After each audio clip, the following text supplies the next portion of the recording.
Boa tarde, professor. Boa tarde, João, Pedro. Meu nome é Wendel, professor Hugo, e eu vou apresentar a primeira parte aqui do trabalho, que fala sobre o planejamento estratégico da segurança da informação, né, conhecido como PESI.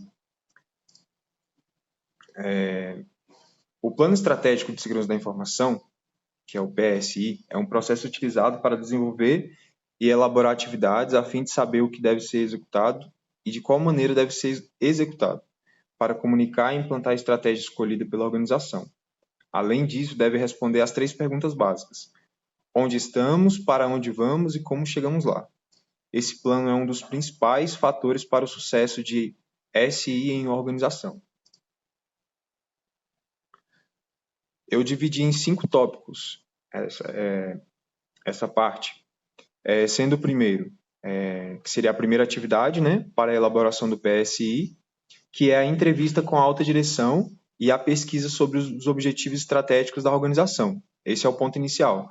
Certamente, dará as primeiras orientações à base do plano de segurança, pois ele estará baseado naquilo que desejam as pessoas que administram e conduzem o negócio.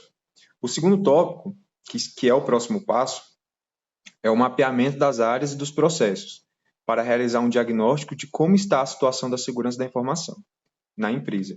Esse diagnóstico, segundo o Manuel, 2014, página 65, permite à organização analisar com eficiência o estado atual do ambiente como um todo, determinando o grau de proteção das informações, e além disso verificar as principais ameaças e vulnerabilidades às quais os ativos de informação estão expostos. Tópico 3, que seria uma pergunta, né? Mas considerando as possibilidades de tipo de negócio e o estágio onde a empresa se encontra, como definir qual informação é importante ou não para uma empresa? Ele vem com a resposta. Bem, como estamos falando de segurança da informação nas corporações, e se a informação está presente em todos os setores, é razoável dizer que esse diagnóstico precisa ser empregado como um todo. Após o diagnóstico de como é feita a gestão da segurança da informação, da gestão da segurança, parte-se para um nível mais específico de levantamento, que consiste em identificar os riscos aos quais estão sujeitos ou alguns elementos em particular da organização. Quais são as ações de segurança que ela adota para tratar esses riscos e se essas ações são ou não satisfatórias. Em essência, essa investigação procura definir o objeto, analisar e avaliar o seu risco. E, por último, assim, desses feitos, obtemos o Plano Estratégico de Segurança da Informação, que, como já foi dito, é de grande importância para propiciar às organizações um melhor desempenho em alcançar os seus objetivos estratégicos, além da importância em garantir a segurança das informações nas empresas. Cabe lembrar que o planejamento é um processo contínuo. Olá, professor. Olá, colegas. Eu sou Pedro Henrique Santos e eu vou começar a apresentar o Plano Diretor de Segurança da Informação, conhecido também como PDSI. Segundo Sêmula 2001, PDSI é mais um orçamento, pois o plano deve suportar as novas necessidades de segurança da informação. A modelagem inicial do PDSI identifica ameaças, vulnerabilidade, riscos e impactos potenciais para o negócio. O PDSI deve especificar as ações e atividades para minimização dos riscos e para alcançar o alcance do nível de segurança projetado pelo negócio. A modelagem PDCI será dividida em 6 etapas, consolidando as visões de Manuel 2014 e Sêmula 2003. O mapeamento das áreas do processo de negócio. Manuel 2014 utiliza o termo área para referir-se a um setor ou departamento de organização, como, por exemplo, a área de recursos humanos. Conforme Manuel 2014, após a identificação das áreas, mapeia-se também o responsável por ela, cargo e nome. Ao lado, nós estamos vendo uma tabela de relevância diária e auxílio à interpretação. De 1 a 5, né? Muito baixa, a interrupção da operação da área causa um impacto irrelevante para a organização, sendo que muito alta, a interrupção das operações da área causa impacto incalculáveis, podendo comprometer até a continuidade da organização. Identificação dos processos críticos pode se dar com base nos resultados financeiros e estratégicos dos resultantes. Mapeamento da relevância. Segundo o SEMLA 2003, deve-se envolver um ou mais gestores que conheçam o funcionamento global do negócio. De acordo com o SEMLA 2003 e Manuel 2014, uma forma de mensurar a relevância do processo é usando uma escala de 1 a 5, em que quanto mais próximo de 5, maior a relevância. Aí, ao lado, acompanhamos de novo uma tabela de relevância do processo e auxílio de interpretação, que é de 1 a 5, né, como eu expliquei. Muito baixa, a interpretação do processo causa impactos relevantes para a organização, e se for muito alto, a interrupção do processo causa impactos podendo comprometer a continuidade da organização. Estudos de impacto FIDAL. Essa etapa aponta a sensibilidade de cada processo crítico numa possível quebra de segurança. São feitas entrevistas isoladas com o gestor de cada processo e são aplicados os mesmos critérios classificados definidos no mapeamento de relevância. Aí ao lado temos novamente a tabela de 1 a 5, de muito baixa a muito alta. Muito baixa, a interrupção do processo causa impactos irrelevantes para a organização. Muito alta, a interrupção do processo causa impactos incalculáveis, podendo comprometer a continuidade da organização.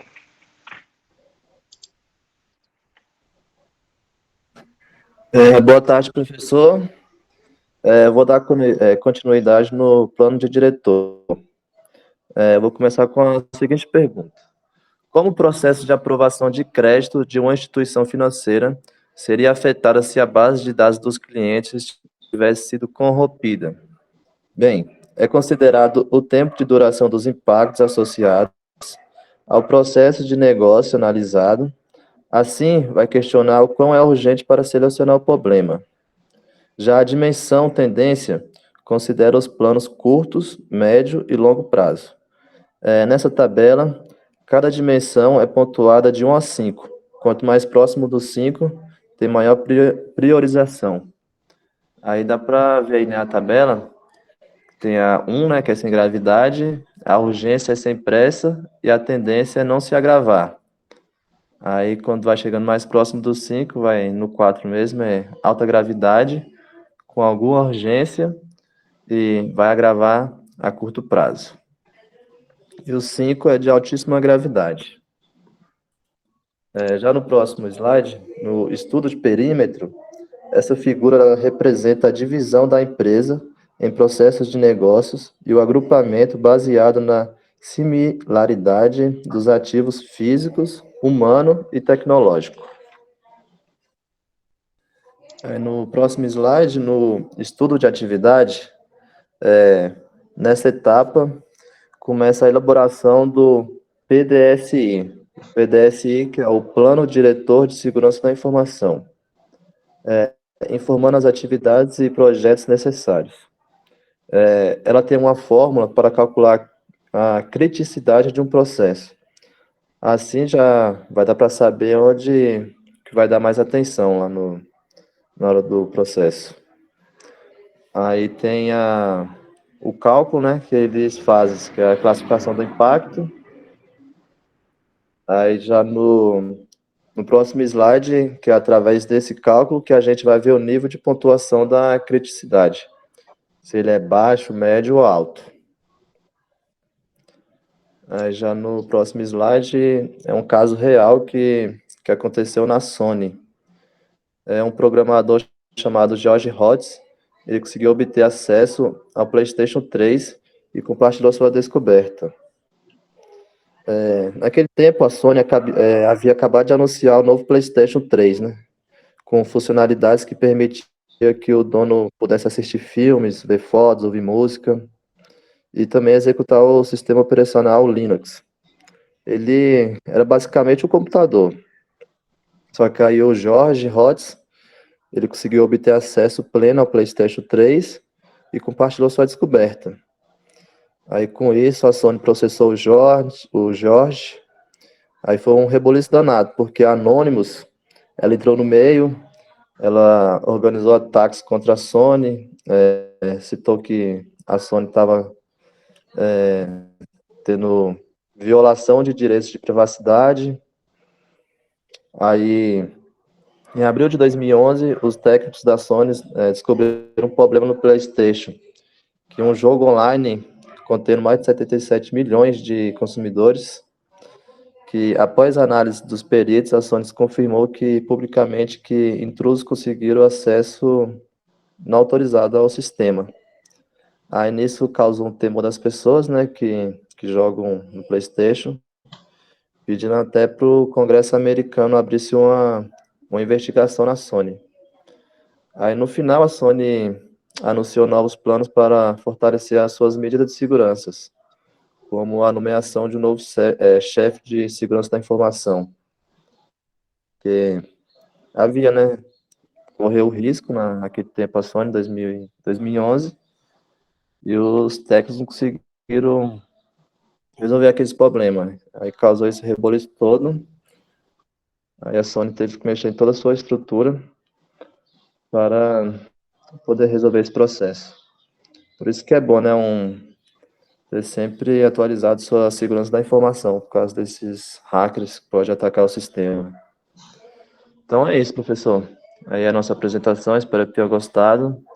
Tenha uma boa tarde. Boa tarde. Boa tarde, professor. Obrigado.